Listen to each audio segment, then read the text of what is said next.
Abang, suara Arini terdengar nyaring di telingaku.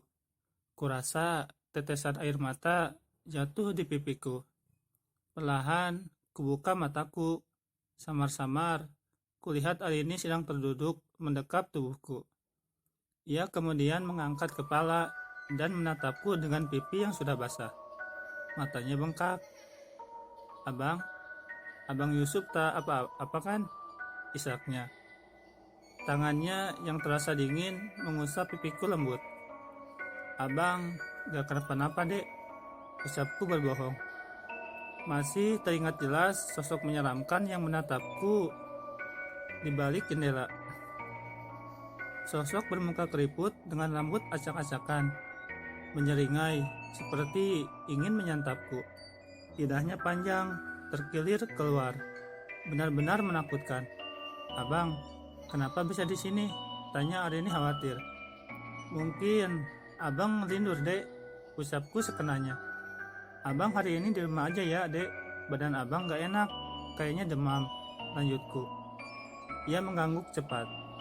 Adek pergi naik ojek Bang Salim, tetangga kita aja ya bang. Abang baik-baik di rumah, ucap Arini seraya mengecup keningku. Ia pun membantuku beranjak dari lantai dan berbaring di peraduan. Arini membuatkanku sarapan yang sangat enak. Bubur ayam dengan taburan daging dan jeroan ayam.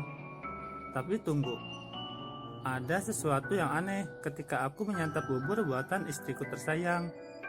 Ketika tak sengaja aku mengunyah daging yang sangat enak. Rasanya seperti bukan daging ayam, bukan pula daging sapi.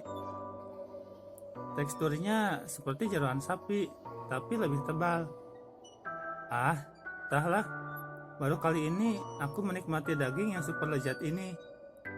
Arini melambaikan tangan ketika akan berangkat pergi bekerja. Kutatap istri cantikku dari dalam rumah. Ibu pun sepertinya ingin berangkat ke ladang. Aku mengangguk ketika ibu lewat di hadapanku. Wanita parubaya itu tersenyum kepadaku. Gil, cantik banget. Ini mertuaku. Gak kalah dengan anaknya. Kok jadi seperti kakak adik ya? Cantiknya awet dan alami, batinku. Entah kenapa ketika ibu tersenyum, aku merasakan dingin yang menyergap tengkuku. Terasa ada sesuatu di balik senyuman ibu. Ibu berangkat dulu ya nak. Seloroh ibu disertai anggukan dariku. Ku tatap ibu dan ayah yang pergi ke ladang bersama. Ayah Arini tampak biasa, tak ada yang mencurigakan. Tidak seperti ibunya Arini, penuh misteri. Semua penghuni rumah sudah pergi, tinggal aku sendiri. Perasaan bosan mulai menghinggapi. Apalagi ketika mendekati tengah hari, perutku keroncongan, minta diisi. Aku mulai melangkah pelan menuju ke dapur, mengecek apakah ada bahan makanan atau mungkin masakan enak sudah tersedia di sana. Mataku mulai mengedar ke segala penjuru, tak nampak masakan ataupun bau-bau sedap di sana. Kutelusuri semua perabot, kalau Ibu Arini meninggalkan lauk di situ, tapi nihil, tak ada apapun. Langkahku terhenti ketika mataku menatap ke sebuah perabot yang terbuat dari tanah liat teronggok, tersembunyi di balik kulkas 2 pintu milik Arini. Benda itu nyelip hingga nyaris tak terlihat. Rasa penasaranku memuncah. Pelan-pelan namun pasti kudekati benda itu.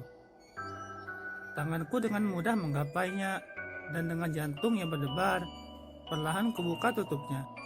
Mataku terbelalak melihat isi dari benda itu. Sungguh di luar dugaanku.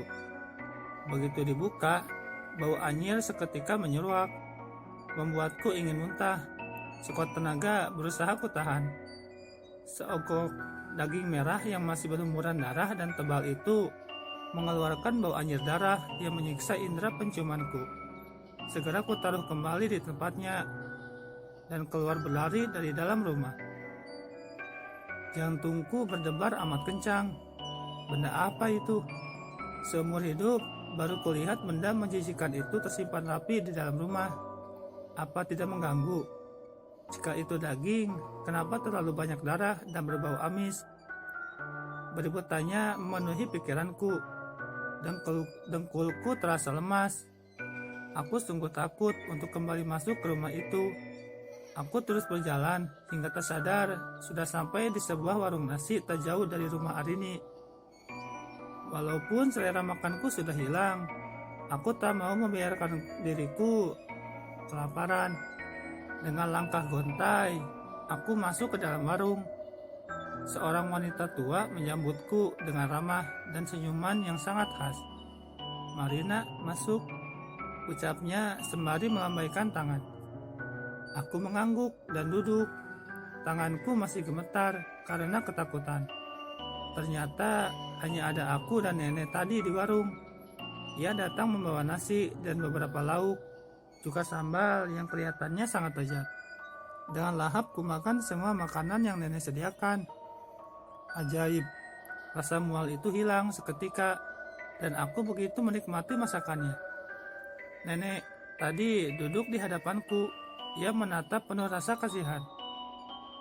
"Nak, berhati-hatilah, kau berada dalam pengaruhnya," ucap nenek membuatku menghentikan makan dan menatapnya tajam. Maksud nenek?" Jawabku spontan. "Nanti kau akan tahu," saran nenek. "Jangan makan apapun di sana, agar kau bisa tahu siapa keluargamu itu sebenarnya. Terutama istri dan mertuamu," ucap nenek sembari berlalu. Aku semakin bingung dengan ucapan nenek.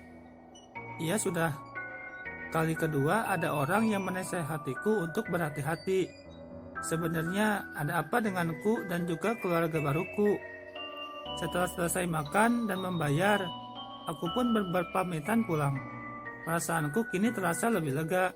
Sempat berkenalan dengan warga sekitar yang kurasa amat ramah. Maklum, selama menikah dengan Arini, aku belum pernah berbincang dan bertemu warga sekitar. Dari jauh, kulihat ibu sedang berbincang dengan seorang wanita yang kutaksir berusia 20 tahun. Wanita muda itu tampak hamil, terlihat dari perutnya yang buncit. Ibu tampak antusias berbicara dengan si wanita. Ia pun tak henti mengelus perutnya si wanita. Persis seperti Arini kemarin yang tampak kegirangan. Namun, semua berhenti ketika aku berpapas-pasan dengan ibu. Ibu tampak terkejut melihat kedatanganku. "Dari mana kau, Yusuf?" tanya ibu begitu melihatku. "Habis beli makan tadi, Bu," jawabku pelan. "Oh iya, maaf, ibu tadi lupa memasak untukmu. Ayo kita pulang, nak," ajak ibu. Aku pun mengangguk dan ikut pulang bersama ibu. Kulihat, ibu sempat melirik wanita tadi. Lirikan dan tatapan mata ibu mengingatkanku pada sesuatu. Tapi apa itu? Malam itu Arini sudah tertidur pulas. Aku berpura-pura tidur. Sengaja aku tak ingin tidur cepat malam ini. Aku masih sangat trauma dengan kejadian tadi malam. Brak. Kembali kudengar pintu dapur terbuka.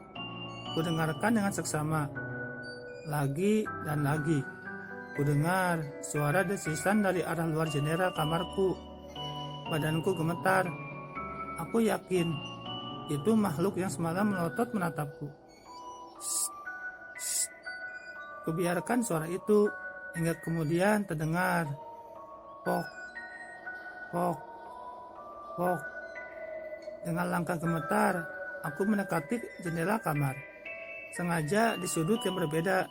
Kusibak tirai perlahan dan samar-samar kulihat sesuatu perlahan pergi meninggalkan kamarku. Sosok itu berambut panjang. Nampak sesuatu menggantung seperti usus dari jauh. Sosok itu terbang melayang, melesat, entah kemana. Peluh membanjiri tubuhku. Badanku bergetar hebat. Dengan tertatih, aku kembali naik ke atas kasur. Kupaksa mataku untuk tidur.